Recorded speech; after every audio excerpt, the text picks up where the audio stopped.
আমার রান্নাঘরের ভিডিও দেখে বা ব্লগ দেখে অনেকে আমাকে প্রশ্ন করেন যে আপু আপনার ক্যাবিনেটগুলোতে কি তেলাপোকা বা কোনো ধরনের ছাই পোকা এই ধরনের কিছু হয় না, যে আপনি এত রান্না করেন বা রান্নাঘরের ক্যাবিনেটগুলোর জন্য কি রান্নাঘরের তেলাপোকা হয়? না, একদম হয় না। যেটা হচ্ছে আপনার নিজের জন্য হবে না। যেটা আপনি যেহেতু ক্যাবিনেট করেছেন বা রান্নাঘরে ক্যাবিনেট ছাড়াও যদি আপনার রান্নাঘরে থাকেন, রান্নাঘরের জিনিসপত্র সব কিছু 15 দিন বা 1 মাস পর একটু নাড়াচাড়া করেন, সেক্ষেত্রে আপনার বাসায় বা আপনার রান্নাঘরের ক্যাবিনেটে কখনো তেলাপোকা বা ছাইপোকা বা কোনো ধরনের আস্তে গন্ধ কিছুই থাকবে না। আমি যেমন 15 দিন থেকে বা 1 মাস পরে হোক আগে হোক, আমি যে কোনো একদিন চেষ্টা করি পুরো ক্যাবিনেটের যা কিছু আছে বের করে একটু এদিক ওদিক করে রাখা বা মুছে পরিষ্কার করে দেন, একটু পরিষ্কার পরিচ্ছন্ন করে আবার নেড়ে চেড়ে জিনিসপত্র রাখি। এতে করে হয় কি আপনার ক্যাবিনেটের ভিতরেও পরিষ্কার পরিচ্ছন্ন থাকবে, দেন হচ্ছে আপনি নাড়াচাড়ার কারণে কোনো তেলাপোকা বা তেলাপোকার ডিম বা তেলাপোকার বাচ্চা যেটাই হোক না কেন, আপনার পরিষ্কার পরিচ্ছন্নতার কারণে আপনার রান্নাঘরটা তেল তেলে থাকবে না, আস্তে গন্ধ থাকবে না, তেলাপোকা থাকবে না, আর হচ্ছে কোনো গন্ধ হওয়ারও সম্ভাবনা নেই। তো এটা হচ্ছে জাস্ট আমার একটা ডিসিশন, যে সবার প্রশ্ন বা সবার কমেন্টের আনসার দিতে গিয়ে আমার কথাগুলো বলা। যেহেতু অনেক অনেক রান্না হয় আর সবাই আমার রান্নাঘরের ব্লগ দেখে আমাকে এই ধরনের কমেন্টগুলো করেন, তো সেক্ষেত্রে আমার আজকের কথাগুলো সবার সামনে প্রেজেন্ট করা। দুপুরে রান্না করার জন্য আজকে আমি গুছিয়ে নিচ্ছি একদম দেশের সব খাবার, তাজা খাবার, যে কেমিক্যাল মুক্ত। সেটা হচ্ছে এগুলো হচ্ছে আমাদের গাছের লাউ, তো এগুলা গ্রাম থেকে পাঠিয়েছিল। গ্রামের বাড়ি থেকে যখন তরকারি পাঠাই তখন আমি ওই তরকারিগুলো একদম বাসি না করে যেদিন আনি সেদিনই আমি রান্না করার চেষ্টা করি। আজকে একটু ব্যতিক্রমী রান্না করছি, সেটা সবার সাথে শেয়ার করব। সব কিছুই আজকে গ্রামের। তো প্রথমে লাউটাকে আমি কেটে নিচ্ছি, আর এতটা কচি লাউটা মানে মনে হয় যেন ছুরি লাগানোর আগে লাউ কেটে যাচ্ছে। তো প্রথমে শেয়ার করেছিলাম লাউ কাটা, তো লাউ কাটা তো সবাই জানি, তারপরে আমি আমার মতো যেহেতু ব্লগ করছি বা ভিডিও ধারণ করতে হবে সেজন্য আমি লাউ কাটাটা সবার কাছে শেয়ার করলাম। আর এখানে আমি কেটে নিয়েছি এই মাছগুলো গ্রাম থেকে আনা, তাও আমাদের পুকুরের মাছ। তো এই মাছগুলো হচ্ছে শোল মাছ বলে আমাদের এখানে, যেখানে আমরা গ্রামে থাকি বা আমাদের বাসায় যারা থাকেন সবাই এটাকে শোল মাছ বলে। তো শোল মাছগুলোকে আমি এখানে 5টা শোল মাছ সবগুলোকে কেটে হালকা হলুদ আর হালকা লবণ দিয়ে এতটুকু ছোট ছোট স্লাইস করে কেটে নিয়েছিলাম। আসলে আমি অনেক সময় বড় করি, আর আমার শ্বশুরবাড়িতে যেহেতু ওনারা এভাবে খেতে পছন্দ করেন, তাই ওনাদের দিকে খেয়াল করতে গিয়ে আমাকে ছোট ছোট করে বড় মাছটাকে ছোট ছোট করে কাটতে হলো। আর আমার বাবার বাড়িতে যখন মাছ কাটতাম এই শোল মাছগুলো, তখন একটু যে বড় বড় পিস করে কাটা হতো। তো আমার এই বাসার সবাই হচ্ছে কি আবার এভাবে ছোট করে না কাটলে এরা পছন্দ করে না। তো যেখানে যেমন রান্না করতে হয়, যেখানে যে পরিস্থিতি সেখানে সেভাবে আমি মুভমেন্ট করি। তো ছোট ছোট করে বড় মাছগুলোই কি ছোট ছোট করে কেটে নিলাম, আর এগুলাকে হালকা ফ্রাই করে নিচ্ছি।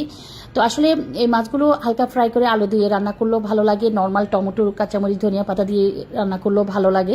আর হচ্ছে আজকে যে রান্নাটা করছি এটা হচ্ছে আমার শাশুড়ির রেসিপি। আমার শাশুড়ি আমার বিয়ের পর থেকে এইভাবে রান্না করতো, এটা দেখে আমার এভাবে রান্না করা। আমি সবসময় ভাবতাম যে এই মাছটার সাথে জাস্ট শুধু আলু বা টমেটো এই দুইটা জিনিসে যায় না, এখন দেখি আমার শ্বশুরবাড়িতে ওনারা যেভাবে রান্না করেন এটা আরও বেস্ট।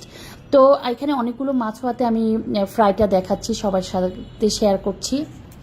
আমি যে রান্নাটা আজকে শেয়ার করবো সেটা হয়তো অনেকের সাথে মিলে যাবে, আবার অনেকের সাথে মিলবে না। যাদের সাথে মিলবে না তারা হয়তো বা ব্যাড কমেন্ট করে চলে যাবেন, আর যাদের সাথে মিলবে তারা বলবে যে হ্যাঁ আপু রাইট, আপনাদের সাথে আমাদের রান্নার মিল আছে বা আমরাও এইভাবে রান্না করি। যাই হোক, সবার রান্নার ওই যে আমি সবসময় এই কথাটাই বলি, রান্নার সাথে সবার মন মানসিকতার সাথে সবার খাবার স্টাইলের সাথে সবার মিলবে না।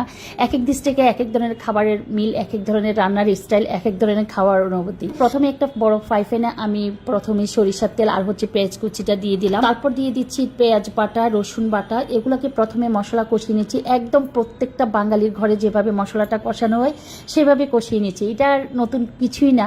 তারপরে ওই যে বললাম ব্লগ করছি, ভিডিও ধারণ করছি, তার সাথে শেয়ার করছি। এই মাছটা হচ্ছে কি আমার শাশুড়ি বলতেন মাটির মাছ। কিছু কিছু মাছ আছে যেমন মাটির মাছ বলা হয় ওদেরকে। তো এই মাছগুলোর সাথে একদম বেশি বেশি ঝাল না দিলে গন্ধ করে বা খেতে ভালো লাগে না, এ ধরনের একটা সবার মনের অনুভূতি। তো আজকে যে মাছটা, এই মাছটাতে আমি অতিরিক্ত ঝাল ইউজ করব না, যেটা ইউজ করব হচ্ছে কাঁচামরিচের ঝালটা আমি একটু বেশি ইউজ করব, আর নর্মালভাবে হলুদের গুঁড়ি মরিচের গুঁড়ি অল্প পরিমাণে ইউজ করে আমি মশলাটাকে ভালোভাবে কষিয়ে নিচ্ছি, মশলাটা যেন কাঁচা গন্ধটা না থাকে সেজন্য। আর হচ্ছে ওই যে বললাম কাঁচামরিচ দিব, আমি এখন একটু কাঁচামরিচ দিলাম, আবার নামানোর আগে কাঁচামরিচ দিব। আর এখন হচ্ছে যে মশলাটা কষিয়েছিলাম সেই মশলার উপরে আমার কেটে রাখা লাউগুলো, যেগুলো গ্রামের থেকে পাঠিয়েছে, গ্রামের মাছ, গ্রামের লাউ, সবকিছু একদম নিজেদের পুকুরের, নিজেদের ক্ষেতের। তো সবকিছু আমি ন্যাচারাল ভাবে রান্না করছি, ওই যে বললাম নিজেদের গ্রাম থেকে পাঠানো ক্ষেতের লাউ আর হচ্ছে পুকুরের মাছ, আর সবকিছু হচ্ছে ফ্রিজে না রেখে আগে ভাগে রান্না করা। তো এখানে হচ্ছে লাউটা এতটা কচি ছিল, একদম লাউটা সিদ্ধ হয়ে আসছে। আমি একটু পরিমাণ মতো পানি দিয়ে দিলাম। আর পরে হচ্ছে ভেজে রাখা যে মাছটা আমি ফ্রাই করে রেখেছিলাম, ওই মাছগুলোকে আমি উপর দিয়ে দিচ্ছি। যেহেতু লাউটা একদম সফট হয়ে যাচ্ছে, তাই মাছটাও ভেজে রেখেছি, সবগুলো প্রায় আধা সিদ্ধ। তো এখন হচ্ছে মাছ আর হচ্ছে লাউ। এই রান্নাটা কারা কারা পছন্দ করেন, কোন ডিস্ট্রিক্টে কীভাবে রান্না করেন আমাকে অবশ্যই শেয়ার করতে পারেন। আর আমি ওই যে বললাম, আমি বিয়ের আগে কখনো এভাবে রান্না করি নাই। আমি জানতামই এই মাছটা একবার হয়তো আলু বা টমেটো দিয়ে রান্না করা যায়, এর বেশি কিছু তরকারি দেওয়া যায় না। তো এইটা হচ্ছে আমার শাশুড়ি সবসময় এভাবে রান্না করেন, বা খেতেও ভালো লাগে। শীতের সিজনে সবচেয়ে বেশি মজা লাগে, শীতের লাউ, শীত শীত একটা ভাব, তার মাঝে এই ধরনের রান্নাগুলো করতে বা খেতে অনেক ভালো লাগে। এটা হয়তো বা আমার পছন্দের কথা আমি সবার কাছে শেয়ার করছি, বা আমার ভালো লেগেছে তাই আমার রুচি অনুযায়ী শেয়ার করা। তো কোথায় কে কীভাবে রান্না করেন আমাকে অবশ্যই জানাবেন। আর শোল মাছের সাথে আসলে কি আদৌ লাউ কতটুকু যায় তাও আপনারা জানাতে পারেন। আমার কাছে মনে হয় বেটার ফিল মনে হচ্ছে যে না, অনেক পারফেক্ট একটা তরকারি, যেটা মাছ আর শোল মাছ আর লাউ দুটোর সাথে দুটো যায়, খারাপ লাগে না। তো সবাই আজকের ব্লগটা দেখে কেমন লাগলো অবশ্যই জানাবেন। আল্লাহ হাফেজ সবাইকে, সুস্থ থাকবেন সবাই।